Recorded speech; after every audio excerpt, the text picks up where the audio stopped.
and Apparel Exporters Association.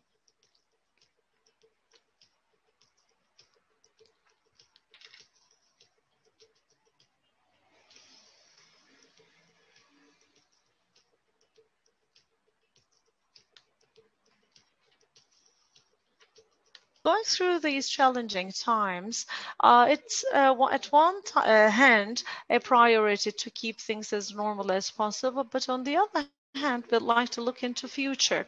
What have you been doing to go through these difficult times?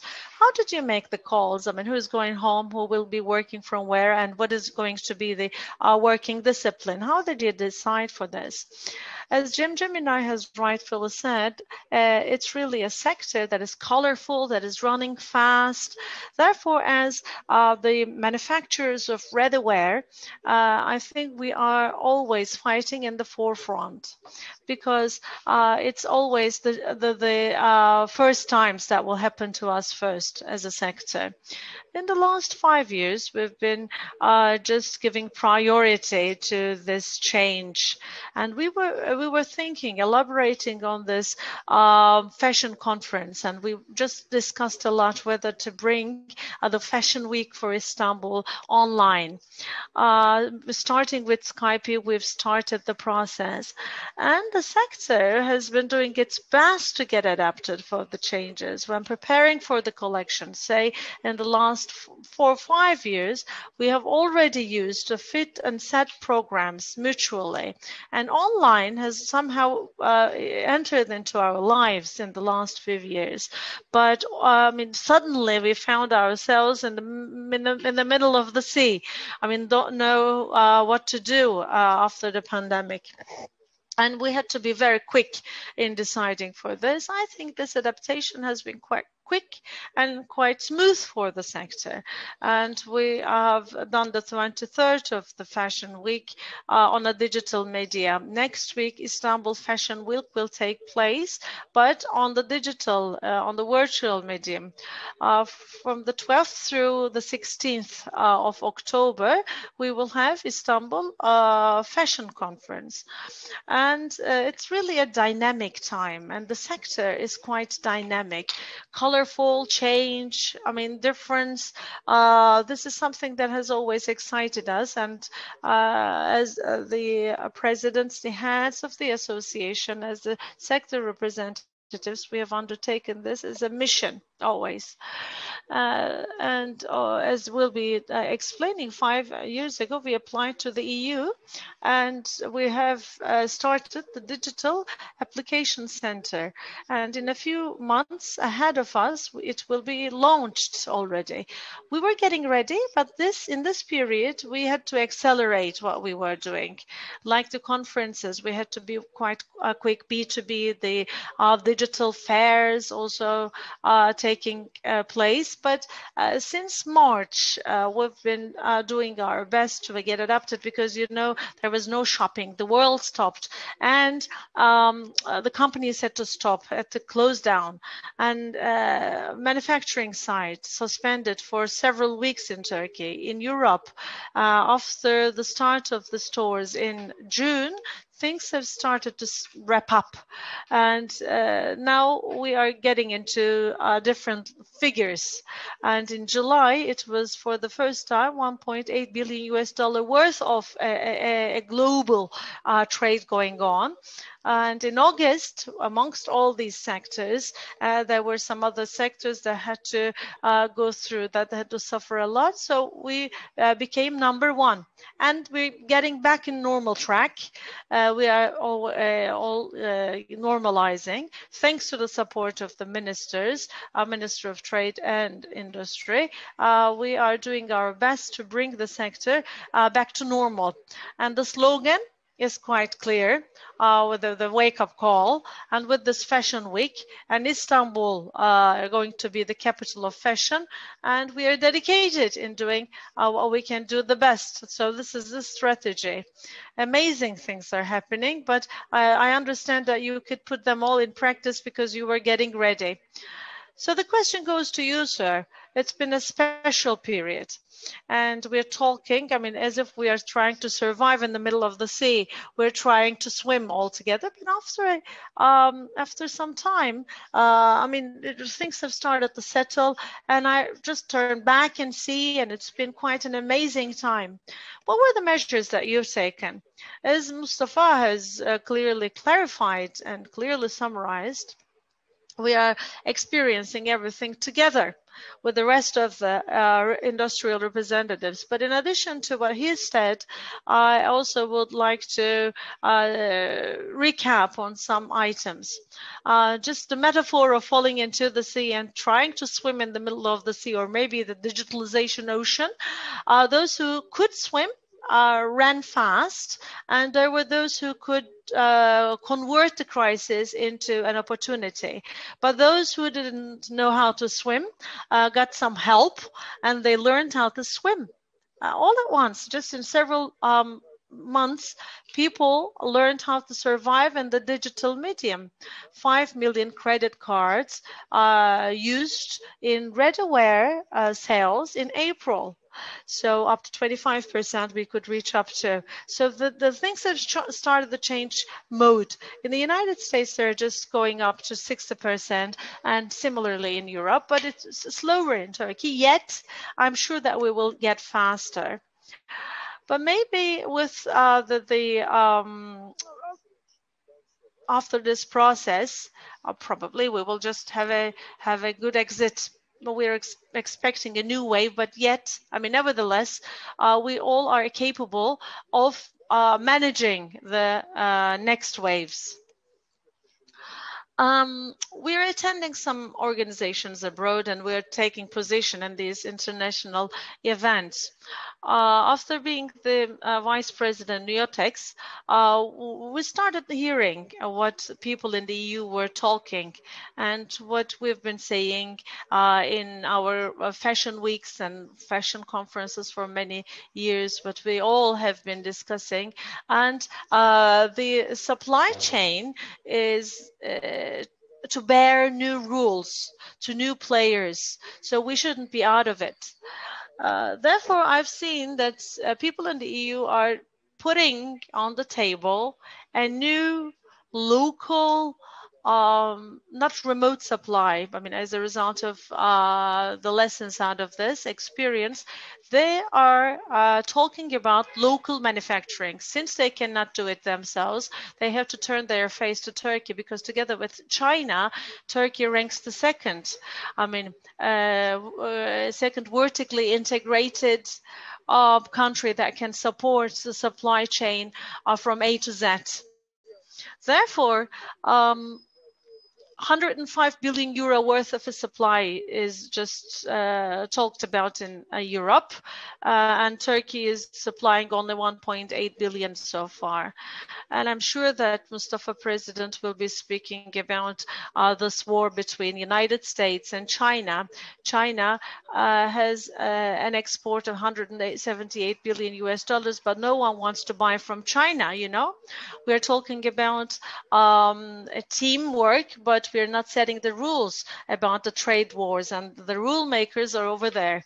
And if only, I mean, 70 or 10 billion would switch to Turkey, it means we are going to opt for 17 billion. So we have to be quite careful, because in this region, alternative to Turkey, new manufacturing centers are emerging, both in Eastern Mediterranean and in the Mediterranean basin. And they are making some plans of cooperating with these countries, but it's no problem, you know, because Turkey is the country that has been prepared the most. But number one rule is we have to do our homework well. And if we can incorporate sustainability and digitalization as a triggering force, I think Turkey has a lot to offer. let's go on, and we're always talking about other themes on the macro aspect. There are other themes. One is the trade wars. Trade wars is a fact, and it's been going on after the election of President Trump. It started with China, and other countries are also included, but there can be some opportunities. India is just waiting with eyes open. Vietnam, for instance, it has a free trade agreement signed with the EU, which will be a concern for Turkey in the coming time. Therefore, to be protected from the trade wars, free trade agreements need to be signed. Exports is another theme. Rather than being all stacked inside, I think collaborations, ironically, are needed. Therefore, exports is extremely critical. Digitalization was a word once only. We didn't feel it down to our marrows, but to the remote corners of Anatolia, everybody is just getting connected on Zoom, just tracking their orders online. So the new technologies are up. You have a wonderful structure based on technology. Yes, we've gone through all of these challenges, but for the future, what do you think about the future of Turkey and the future of the sector? To be honest, and I keep saying this, manufacturing is critical, but starting with 2007 down to 2012, Turkey has not invested a penny, I have to say, in manufacturing, because we didn't have the chance of competing. Back in those times, in the textiles and ready-wear industry, many countries have to go to Egypt. Since Turkey couldn't compete, people just wanted to find a partner that was competitive. I mean, wherever you go, you would see a Turk as an entrepreneur, And then back in that time, Turkey had a stagnation in that respect, because we kept saying as industrialists, the foreign exchange rate has to go through an increase parallel to the inflation rate. To be able to compete, foreign currency exchange has to help you with that. After the Trump era, we just are going through a period that is useful for Turkey, like the case with China. And it's been shown that a world giant such as China was the number one provider of the supply chain. But as said, this supply chain order will be changed, and proximity will become a priority. In the time of the pandemics, if the infrastructure of the textile and ready-wear industry were not ready, then we would have gone through a lot of challenges. I mean, thanks to the policies of the presidency, we could support that, and also we could support a lot of grants. For 1 year, we couldn't sell anything. It was all for free. And if the infrastructure of the textile and ready-wear industry were not ready, we had to go and find some importers, some exporters of masks especially. But we were quite comfortable about the supplies of masks, and it was our own weapon that we could use, and the mortality rates were quite high, and we first prioritized the supply locally, and then we exported. And this has shown how important textile and ready-wear is important for Turkey, how it made us self-sufficient. Then UK, Germany, and other countries started investing in this. We could see it. So it used to be considered as an old technology. Not old technology, but when you go to our factories currently, it was not considered as an added value product. But now every sector has a technological added value. I mean, now that you are manufacturing automotive, textile wouldn't be number two. You have to produce everything at once. Manufacturing automotive, textile, maybe defense industries, jewelry at the same time. as we could collaborate. In 2007, we could say this, I mean, by changing the system for incentives, we can have a strong infrastructure. And again, with a quick decision making, we could fulfill our capabilities. 80% in central region and Central Anatolia and Black Sea and Eastern Anatolia, we established our factories by 80%. We have some free trade agreements with the UK, and it's a big problem since because of Brexit, but probably Turkey will have to conclude free trade agreements soon, as every other country is doing, like Vietnam is concluding such agreements with the EU, and at the end of the day, Turkey is the biggest market for the EU, and we are a commercial neighbor to the EU, and initially we were having some problems about the price matching, but now quality and deadlines, first price and then quality and deadlines. But it has been understood that every country has established and will try to establish a manufacturing base that would make that country self-sufficient, and the same goes for agriculture. So Turkey will have to take a longer perspective for every sector as to what we can do for the future. As the Turkish Exporters Union, we have a vision, and in the next 15 to 20 years, how the sector will be evolving, we have a booklet that we have prepared, how this will be evolved and what the ultimate destination is. It's like a vision document that we'll be following. So the path that we'll be following is quite clear. And together with the Ministries of Trade and Industry, we'll reach a common platform. We will come to 33 billion, 50, 60. So it's going to be a gradual platform. So we're trying to make the necessary infrastructure for that. It's really interesting. Maybe my colleague will agree with me. 18 billion US dollars. I mean, when you put on the textile, it's up to 25, 28 billion US dollars. It's money in the pocket, so it's going to be a value at home. It's nice to talk with the presidents, but I'm taught to conclude this session just with a few sentences. Can you just say your ultimate words after the pandemics? Zero carbon, green industries, green technologies. Just close with your perspective on these.